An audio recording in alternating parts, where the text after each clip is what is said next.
No mai haere mai, welcome back to the Grammatech Rugby Club in Auckland's eastern suburbs. We're getting ready for the second round of matches in this Trans-Tasman Sevens bonanza. Earlier today it was the Black Ferns Sevens beating Australia first up 19-0, and then the All Black Sevens followed up with a 14-5 win over their Aussie counterparts. We'll do it all again. It's the women first and then the men's matches. I'm Ricky Swanell, joined once again by Willie Lorsay.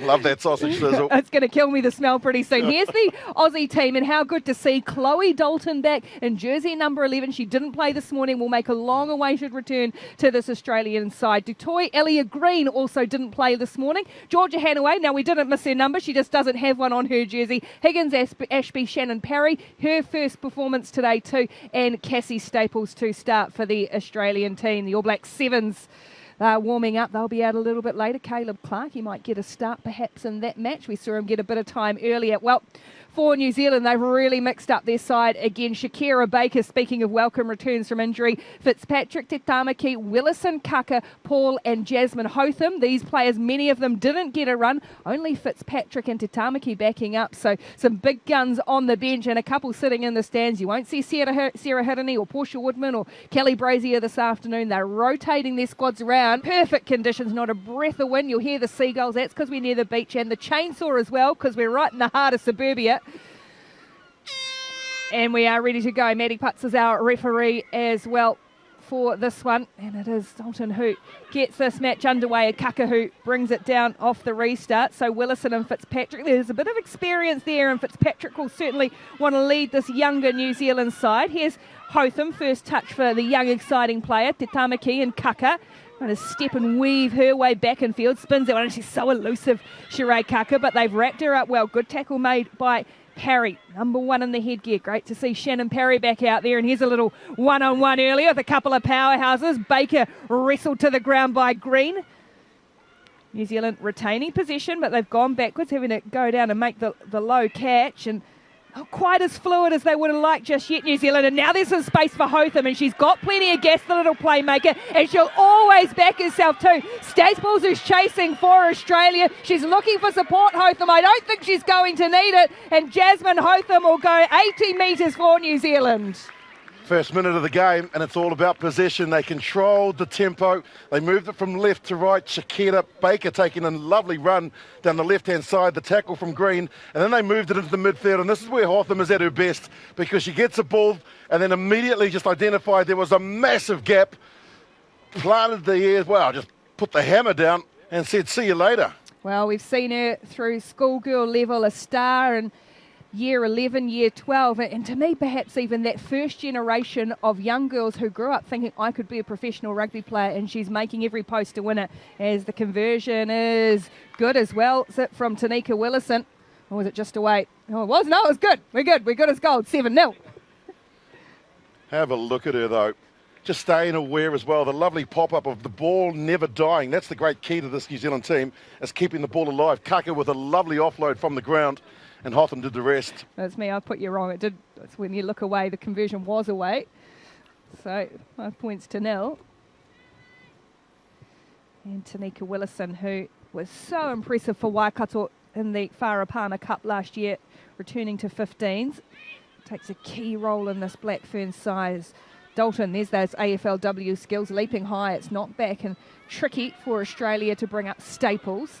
It was who brought it to ground, and now Australia will look to build. Here's Madison Higgins Ashby, and she's a bit like Hotham, one who will just got an eye for a gap and has got the pace to go. So anything you can do, I can do better. Australia answers straight back through Maddie Higgins Ashby. It's taken them 17 minutes to score their first try in New Zealand, but boy, it's been worth the wait. What a beauty. Absolutely caught them napping. The defence on the short side, everyone thought it was going to go wide, but she stepped off her left through the big dummy that everyone took, and then she was off to the races. Boy, Hotham's a beautiful runner, but have a look at the running style of Higgins Ashby. Just as good, and what a response. And the conversion as well, so Australia go ahead 7 points to 5. Higgins Ashby played a couple of times on the World Series and really stood out as a player of great potential, just 20 years of age. Just identifying that gap as well. There was a massive gap there, Ricky, and I'm sure the New Zealanders will be talking about that. Mahina Paul will have to actually push up a little bit quicker. Detroit. She's got Dalton with her, and now a little bit of room for Dalton. Looks to get back in field, parry, but well read. Good spot tackle made on her by Te Tamaki. No, Fitzpatrick it was. And now Australia, they're maintaining possession, and once again they've hung off Higgins-Ashby, and once again she's cut through the New Zealand defence. Well, shame on you if you do it once and then twice.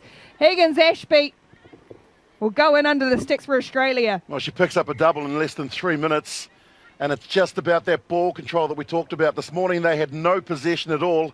And in the afternoon game, well, they're getting plenty of it. The turnover came, and it was lovely the way that they just kept it in hand and then moving it, looking for a weak spot somewhere in that defence.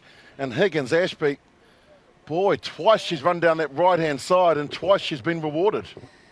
We talked about Hotham and her players with an eye for a gap as Dalton again eases the conversion over to extend Australia's advantage. This is a great response from the Aussies. Just look at her. Ball in two hands. That was the problem, is that there was a gap between two of the players from New Zealand. Hotham couldn't get across quick enough.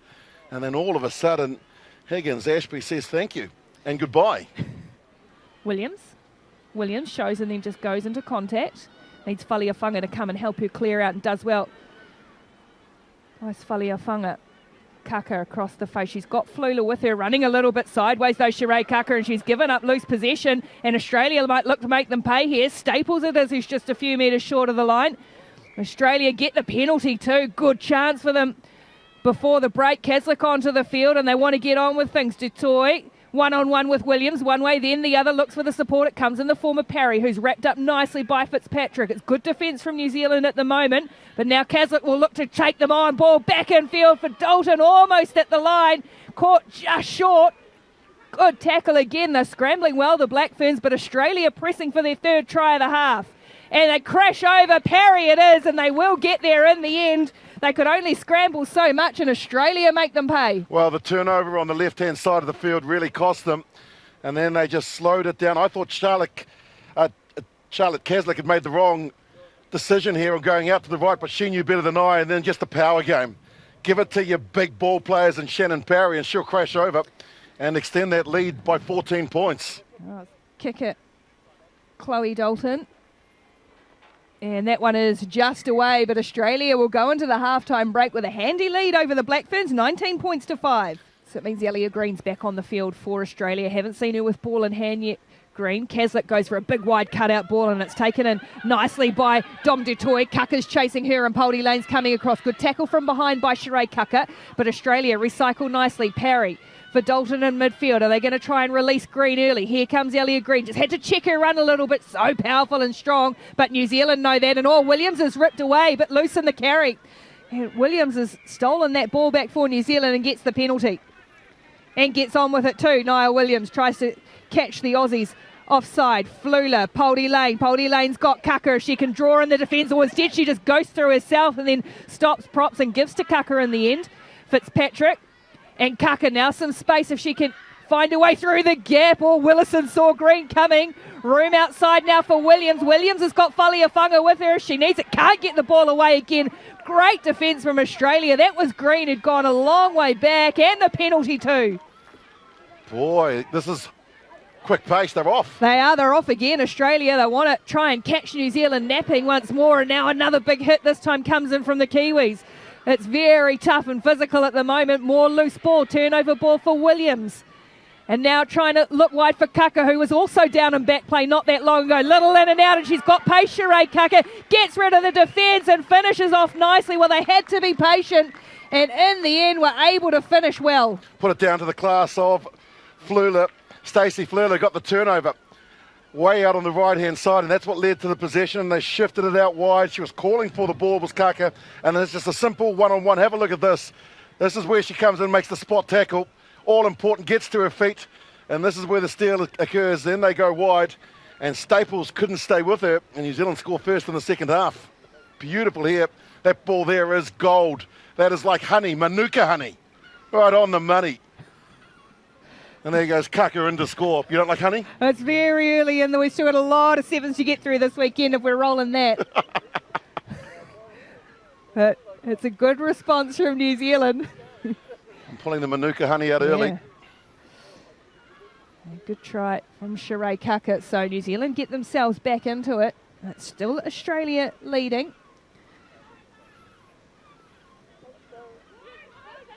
And that's a good towering restart. Oh, that is so classy in the air. Dalton again. Penalty, though, for New Zealand. Unfortunate because Chloe Dalton deserved it. That'd be 10 from the Tongan judges. New Zealand try and scoot away through Hotham. Fitzpatrick. New Zealand looking to press. Williams.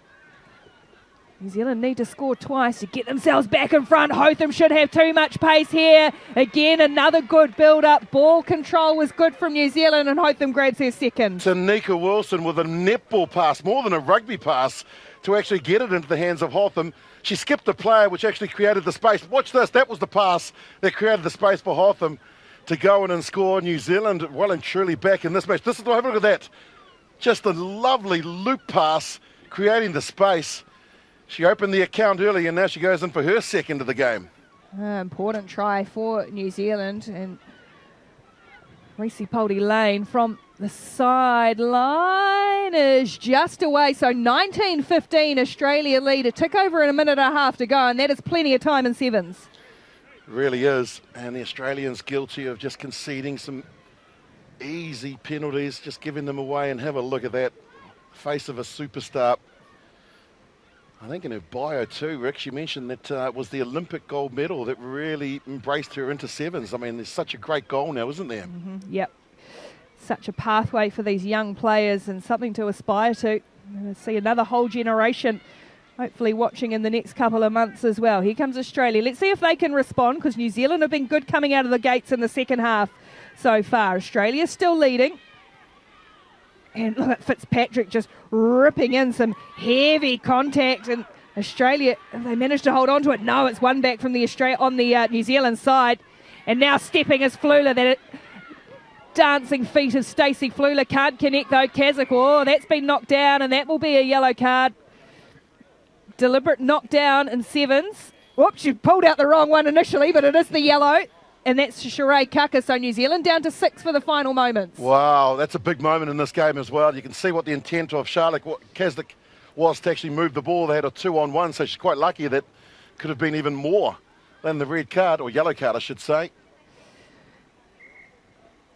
Lefau Fakosalia's back on too, Ricky, so you can see that the Australians, they wanted to go back to that power game, and what a difference she has made by coming back on just in the last couple of minutes.